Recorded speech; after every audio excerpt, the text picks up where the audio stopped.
பகவான் அவதரித்த நாளாக கருதப்படும் ராமநவமி இன்று நாடு முழுவதும் கோலாகல கொண்டாட்டம். தமிழகத்தில் உள்ள ராமர் கோயில்களில் சிறப்பு வழிபாடு. முதலமைச்சர் மு க ஸ்டாலின் இன்று மாலை சென்னை பெசன்ட் நகரில் தேர்தல் பிரச்சாரம். தென் சென்னை வேட்பாளர் தமிழச்சி தங்கபாண்டியனுக்கு ஆதரவு திரட்டுகிறார். திமுக மற்றும் அதிமுகவால் நிறைவேற்றப்படாத அடைமலை ஆறு நல்லாறு இணைப்பு திட்டம் தான் வெற்றி பெற்றால் நிச்சயம் செயல்படுத்தப்படும் என அண்ணாமலை பேச்சு. திட்டத்தை நிறைவேற்றுவதன் மூலம் கோவை பகுதி பசுமையாகும் என்றும் பரப்புரை.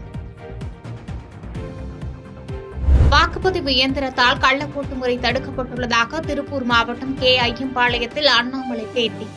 வரும் தேர்தலில் தோல்வியடைந்த பிறகும் இந்தியா கூட்டணி கட்சியினர் வாக்கு இயந்திரத்தை தொடர்ந்து விமர்சிப்பார்கள் எனவும் கருத்து. தேர்தலுக்கு 2 நாட்களுக்கு முன்பு மின்சாரத்தை துண்டித்துவிட்டு ஓட்டுக்கு பணம் கொடுக்கும் வித்தையை திமுக பின்பற்றுவதாக அண்ணாமலை குற்றச்சாட்டு. தங்கத்தையே கொண்டு வந்து கொட்டினாலும் மக்கள் தன் பக்கம்தான் இருப்பார்கள் என்று பிரச்சாரத்தின் போது பேச்சு. நியாய விலைக் கடைகளில் மாதந்தோறும் 4 தேங்காய்கள் விற்கப்பட வேண்டும். கொப்பரை தேங்காயை கொள்முதல் செய்து தேங்காய் எண்ணெயை வழங்கப்பட வேண்டும் என பாஜக போராடுவதாக பிரச்சாரத்தின் போது அண்ணாமலை பேச்சு. சட்டமன்ற தேர்தலில் 520 அறிவிப்புகளை வெளியிட்ட ஸ்டாலின் 10% கூட நிறைவேற்றவில்லை. சேலம் மாவட்டம் எடப்பாடி தேர்தல் பிரச்சாரத்தில் இபிஎஸ் குற்றச்சாட்டு.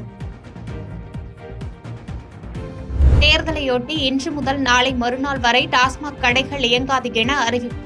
சென்னை டாஸ்மாக் கடைகளில் முண்டியடித்துக் கொண்டு மது பாட்டில்கள் வாங்கி செல்லும் மது பிரியர்கள்.